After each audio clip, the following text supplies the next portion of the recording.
Hello students, welcome to canonical classes. और जो आज का हमारा टॉपिक है that is Bohr's atomic theory. तो ये जो थ्योरी है जो बोहर ने दी थी रदरफोर्ड के बाद, ये theory is applicable only for single electron species. ठीक है, ये चीज आप हमेशा याद रखेंगे कि this is applicable, this theory this is applicable किसके लिए एप्लीकेबल है? For single electron, for single electron species. ठीक है, सिंगल इलेक्ट्रॉन स्पीशीज के लिए। और सिंगल इलेक्ट्रॉन स्पीशीज कौन सी होती है? जैसे कि फॉर एग्जांपल अगर देखें हम तो हाइड्रोजन हो गया, है ना, हीलियम हो गया, helium positive, lithium 2 positive, beryllium 3 positive etcetera. इस तरह की कोई भी स्पीशीज जो होती है वो सभी स्पीशीज किसकी कैटेगरी के अंदर आती है? Single electron species. और इन्हीं सिंगल इलेक्ट्रॉन स्पीशीज के ऊपर आपका बोहर एटॉमिक थ्योरी जो है वैलिड रहती है। ठीक है, ये मॉडल सिर्फ और सिर्फ सिंगल इलेक्ट्रॉन स्पीशीज को रिप्रेजेंट कर पाता है, यही इसकी लिमिटेशन भी है ना। कोई अगर पूछे कि लिमिटेशन क्या, तो ये इसकी सबसे बड़ी लिमिटेशन है कि it is only valid for single electron species. तो अगर हम इसके पोस्टुलेट्स की बात करें तो सबसे फर्स्ट पोस्टुलेट जो बोहर ने दिया था वो क्या था कि atom consist of electron, protons and neutrons, है ना। उसने क्या बोला था? वैसे तो ये पहले से ही डिसाइडेड था बट थ्योरीज में कुछ चेंजेस किया था। रदरफोर्ड की थ्योरी को इलेबोरेट करके बोहर ने बताया। ओके, तो ये आप हमेशा याद रखें कि एटम क्या कंसिस्ट करता है? Atom consist of electron, protons and neutrons. ठीक है, इलेक्ट्रॉन के अंदर इलेक्ट्रॉन्स भी होते हैं, प्रोटॉन्स भी होते हैं, न्यूट्रॉन्स भी होते हैं। जो आपका इलेक्ट्रॉन है वो नेगेटिव चार्ज होगा, प्रोटॉन है वो पॉजिटिव चार्ज होगा, न्यूट्रॉन जो है वो क्या होगा? आपका न्यूट्रल होगा। ठीक है, क्योंकि ये तीनों प्रेजेंट है तो एटम इज ओवरऑल क्या हो जाता है? आपका न्यूट्रल हो जाता है। Atom is overall neutral, atom is overall neutral. Overall atom आपका न्यूट्रल रहेगा। जितने नंबर ऑफ इलेक्ट्रॉन्स हैं उतने ही नंबर ऑफ प्रोटॉन्स होते हैं। मतलब number of electrons is equal to number of protons. और जब इस तरह की कंडीशन होती है कि नंबर ऑफ इलेक्ट्रॉन्स और नंबर ऑफ प्रोटॉन्स, तो हम क्या बोल देते हैं कि वो पर्टिकुलर एटम आपका क्या हो जाएगा भाई? पर्टिकुलर एटम आपका न्यूट्रल हो जाएगा। करेक्ट है। ठीक है, तो हमने बता तो दिया एटम। अब एटम के अंदर प्रेजेंट होता है न्यूक्लियस, राइट। एटम के अंदर होता है न्यूक्लियस, और न्यूक्लियस के अंदर क्या होगा? देखिए, न्यूक्लियस जो होता है आपका, न्यूक्लियस कंसिस्ट ऑफ, न्यूक्लियस के अंदर होता है न्यूट्रॉन प्लस प्रोटॉन, है ना। इसी वजह से न्यूट्रॉन तो न्यूट्रल होगा, प्रोटॉन पे पॉजिटिव चार्ज होगा, तो ओवरऑल चार्ज ऑन न्यूक्लियस, है ना, तो वो कौन सा हो जाएगा आपका? Positive charge. Charge on nucleus is positive. जो चार्ज होगा, ओवरऑल चार्ज होगा आपके न्यूक्लियस के ऊपर, वो पॉजिटिव होगा। ठीक है, and electron revolve around the nucleus. और जो इलेक्ट्रॉन्स आपके न्यूक्लियस के चारों तरफ घूम रहे हैं, electron revolve around the nucleus and electrons revolve around the nucleus. और जो इलेक्ट्रॉन न्यूक्लियस के चारों तरफ घूम रहे हैं, किस में घूम रहे हैं? In orbit. किसके अंदर घूम रहे हैं? ऑर्बिट में घूम रहे हैं, शेल्स में घूम रहे हैं, और एनर्जी लेवल्स में घूम रहे हैं, और एनर्जी लेवल्स में घूम रहे हैं। ठीक है, ये बहुत इंपॉर्टेंट पॉइंट है कि जो इलेक्ट्रॉन रिवॉल्व कर रहा है न्यूक्लियस में, उस पाथ को बोला जाता है ऑर्बिट, या आप उसको शेल्स बोल दो या उसको एनर्जी लेवल्स, मतलब किसी भी तरीके से हम उसको रिप्रेजेंट करते हैं। Second postulate of this model of atom is energy levels. Energy levels को डिस्कस करता है। ठीक है, अकॉर्डिंग टू हिम ये जो कंसेंट्रिक सर्कल्स हैं, कंसेंट्रिक सर्कल्स मतलब एक के अंदर दूसरा, दूसरे के अंदर तीसरा सर्कल। ठीक है, these concentric circles are called shells. These concentric circles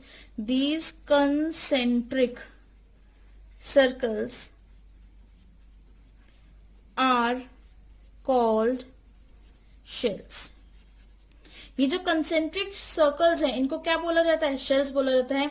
और इन शेल्स का नाम होता है ना, कुछ कुछ नाम है, जैसे कि क्या नाम है? के शेल हो गया, आपको ये दिख ही रहा है यहाँ पे के, फिर एल, है ना, L shell, M shell,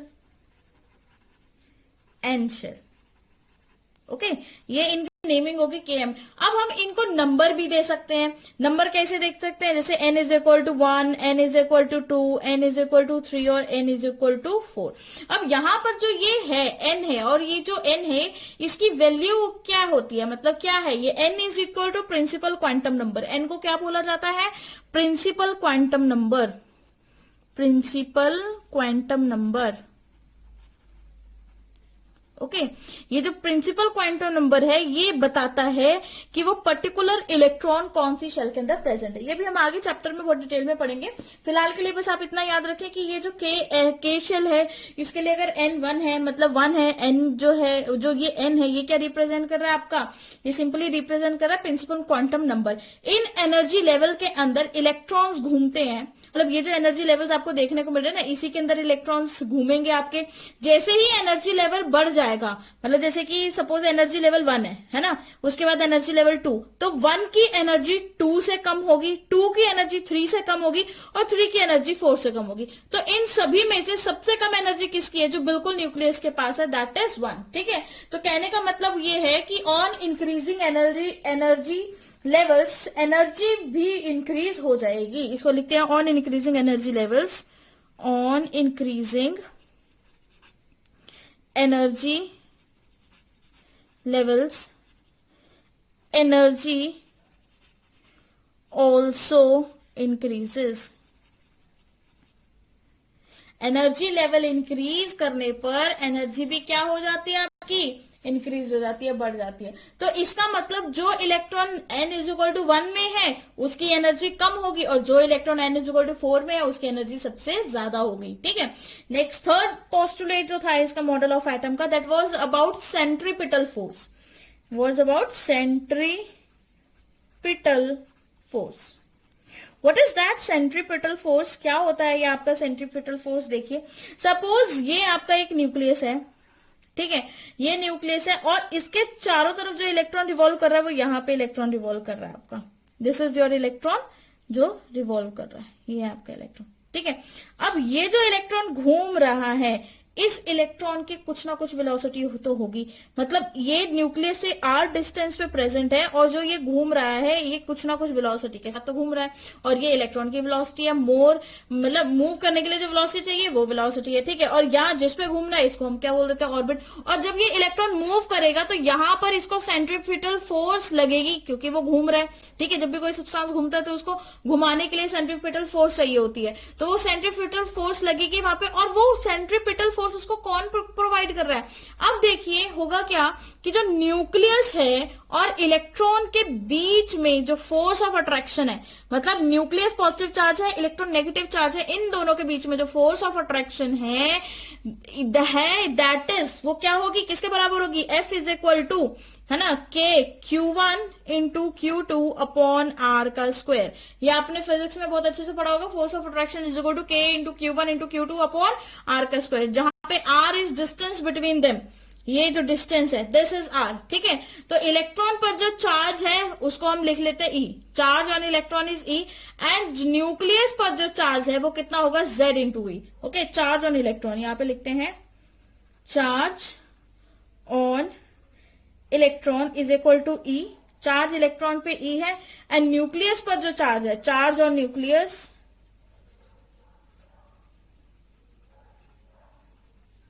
charge on nucleus is equal to Z into E। ये कैसे हो गया Z इंटू E, देखिए Z क्या है, क्योंकि Z जो है वो आपके नंबर ऑफ प्रोटॉन्स मतलब एटॉमिक नंबर जो कि किसके इक्वल है, नंबर ऑफ प्रोटॉन। तो हमें पता है कि इलेक्ट्रॉन्स एंड प्रोटॉन्स में जो चार्ज होगा वो अप्रोक्सीमेटली सेम होगा, बिल्कुल होगा। ठीक है, तो Z मतलब नंबर ऑफ प्रोटॉन्स में जो चार्ज है वो नेट चार्ज के इक्वल होगा और जो नेट चार्ज होगा वो किसके इक्वल होगा, एक प्रोटॉन का चार्ज है एक इलेक्ट्रॉन के बराबर, तो Z प्रोटॉन का चार्ज कितना होगा, Z इंटू इलेक्ट्रॉन्स के बराबर, है ना, Z इंटू इलेक्ट्रॉन्स के इक्वल होगा कि नहीं, बिल्कुल होगा। तो बस यहां से हमारे पास चार्ज ऑफ न्यूक्लियस भी आ जाता है। तो बस आपको फॉर्मूला तो पता है, इस फॉर्मूले में वैल्यू डालिए, F is equal to K into जो हमारे पास चार्ज ऑफ इलेक्ट्रॉन था that was E and charge of nucleus है, न्यूक्लियस को जो आपने चार्ज फाइंड आउट किया that is ZE upon R का स्क्वायर, मतलब डिस्टेंस बिटवीन देम। तो हमारे पास जो फोर्स है हम लगा रहे हैं सेंट्रीपिटल फोर्स लग रही है, तो सेंट्रीपिटल फोर्स क्या होती है, centripetal force is mass into velocity, ठीक है, mv स्क्वायर अपॉन r, ये आपकी सेंट्रीपिटल फोर्स होती है जो कि किसके इक्वल होगी, वो होगी के जेड ई का स्क्वायर अपॉन आर का स्क्वायर, ठीक है। तो ये है आपकी एक्चुअल में जो सेंट्रीपिटल फोर्स है, वो ये सेंट्रीपिटल फोर्स यहां पर लग रही है, कोई दिक्कत वाली बात नहीं है, ठीक है। नेक्स्ट, इसके बाद हमारे पास नेक्स्ट पोस्टुलेट आ जाता है, एंगुलर मोमेंटम इज क्वांटाइज। तो देखिए what is angular momentum. Angular momentum तो सिंपल होता है mass into velocity into radius, है ना, m of electron into velocity of electron into distance, जो भी उसका डिस्टेंस है, ठीक है। तो this is your angular momentum, mvr जिसको बोलते हैं। तो सपोज करिए कि n जो है, मतलब जो इलेक्ट्रॉन आपका रिवॉल्व कर रहा है वो फर्स्ट ऑर्बिट के अंदर, फर्स्ट शेल के अंदर रिवॉल्व कर रहा है, जहां पे n इज इक्वल टू 1 है, ठीक है। तो इसमें क्या होगा, n इज इक्वल टू 1 में कोई इलेक्ट्रॉन मूव कर रहा है और वेलोसिटी उसकी v है। v के साथ अब इसका मास तो कांस्टेंट है ही, साथ ही साथ इसकी वेलोसिटी वेरिएबल, मतलब मास अगर कांस्टेंट है, मास हम कांस्टेंट रखते हैं, तो वेलोसिटी तो चेंज हो रही है हर एक पोजीशन पे, वेरिएबल है, ठीक है। तो distance between nucleus and neutron, electron जो है, न्यूक्लियस और इलेक्ट्रॉन के बीच में जो डिस्टेंस है उसको r, तो वहीं से हमारे पास तो एंगुलर मोमेंटम का फॉर्मूला क्या बन जाता है, mvr, है ना। Angular momentum is equal to angular momentum is equal to M V and R, ये आपका एंगुलर मोमेंटम होगा। अब ये जो लिखा है क्वांटाइज, इसका मतलब क्या है। अब देखिए यहां पे जो ये वर्ड क्वांटाइज लिखा गया है, क्वांटाइज का मतलब होता है फिक्स। क्वांटाइज का मतलब क्या होता है, फिक्स होना, ठीक है। इसका मतलब क्या होगा, ये जो क्वांटाइज है इसको हम बोलेंगे discrete values. Discrete values, discrete values मतलब फिक्स्ड वैल्यूज, फिक्स्ड वैल्यूज, ठीक है। अब क्या फिक्स वैल्यूज है, फिक्स वैल्यूज होती है, कॉन्टिन्यूस नहीं होती है। तो किसी इलेक्ट्रॉन का जो एंगुलर मोमेंटम होता है वो इंटेग्रल मल्टीपल होता है। Angular momentum of an electron is an integral multiple of angular momentum of an electron is, जो एंगुलर मोमेंटम है किसी भी इलेक्ट्रॉन का, इज इंटेग्रल मल्टीपल ऑफ, किसका इंटेग्रल मल्टीपल है, mvr का, is integral multiple of mvr। अब ये जो मतलब mvr का इंटेग्रल, सॉरी ये तो एंगुलर मोमेंटम मतलब h upon 2 sorry h upon 2 किसका एंगुलर वो होगा, ये h अपॉन 2 का होगा, ठीक है। तो यहां पे जो h है, h क्या है आपका, Planck's constant, Planck's constant. H simply क्या रिप्रेजेंट कर रहा है, आपका प्लैंक्स कांस्टेंट है, ठीक है। तो इसका मतलब जब किसी भी शेल में इलेक्ट्रॉन एंगुलर मोमेंटम आएगा वो होगा आपका n अपॉन 2 मतलब नंबर ऑफ शेल्स कितनी है, बहुत सारी नंबर ऑफ शेल्स हैं, ठीक है। तो इंटेग्रल मल्टीपल होगा उसका, तो मतलब किसी भी शेल के लिए आप निकाले फॉर अ शेल, किसी भी शेल के लिए अगर हम एंगुलर मोमेंटम फाइंड आउट करेंगे, एंगुलर मोमेंटम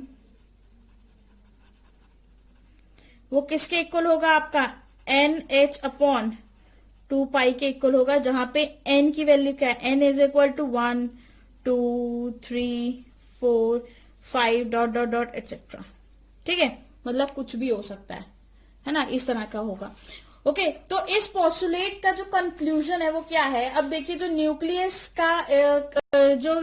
का चारों तरफ इनफाइनाइट ऑर्बिट्स हैं, इनफाइनाइट ऑर्बिटल हैं। अब हर ऑर्बिट के अंदर तो इलेक्ट्रॉन नहीं हो सकता, ठीक है। तो होता क्या है कि ऑर्बिट के अंदर इलेक्ट्रॉन रहेगा, उन्हीं ऑर्बिट के अंदर इलेक्ट्रॉन रहेगा जिसका एंगुलर मोमेंटम कितना होगा, NH/2 की फॉर्म में एग्जिस्ट कर सकेगा। यानी कि out of infinite possible orbits, electrons are present only in that orbit in which angular momentum is equal to NH/2। बहुत इंपॉर्टेंट चीज थी ये। अब देखिए यहाँ कितनी सारी शेल्स हैं, मतलब जैसे कि ये हमने ड्रॉ किया है ना, तो यहाँ पे कितनी सारी शेल्स हम ड्रॉ कर रहे हैं, नंबर ऑफ शेल्स हम इस तरह से ड्रॉ करते जा रहे हैं।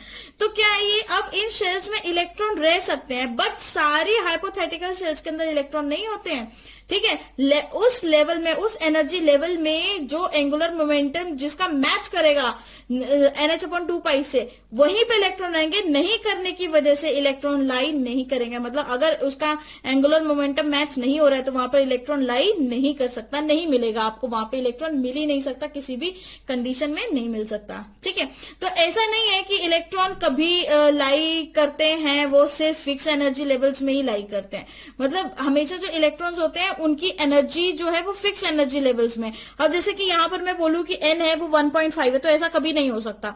ठीक है, वो या तो 1 होगा या 2 होगा, 1/2, 3/2, 5/2 नहीं होगा, वो एक इंटीग्रल वैल्यू होगी, that is 1, 2, 3, 4 and 5 and so on, इस तरह से। ओके, नेक्स्ट फिफ्थ पोस्टुलेट जो हमारा आता है, fifth postulate Bohr atomic theory का, वो ये है कि when electron move from higher energy level to lower energy level, when electron moves from higher energy level to lower energy level।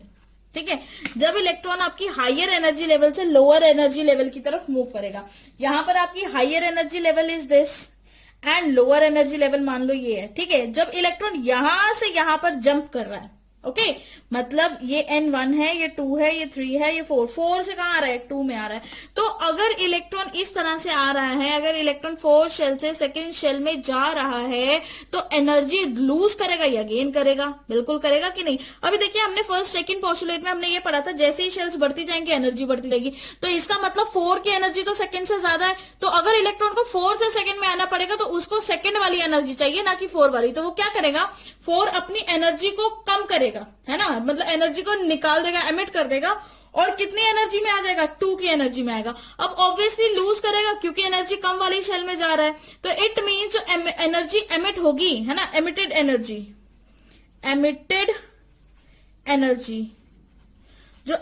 Energy होगी वो कितनी होगी, डेल्टा ई। एमिटेड एनर्जी किसके इक्वल होगी, डेल्टा ई के इक्वल होगी। और यहां पर जो आपका डेल्टा ई होता है, delta E is equal to energy of higher orbit minus energy of lower orbit, मतलब एनर्जी हायर ऑर्बिट की एनर्जी को किससे माइनस कर दो, एनर्जी ऑफ लोअर ऑर्बिट से माइनस करो, तो energy is emitted in form of radiations. जो यहाँ पे ये जो एनर्जी है, ये एनर्जी है, ठीक है, इट इज एमिटेड कैसे एमिट कर रहे हैं उसको, it is emitted in form of radiation.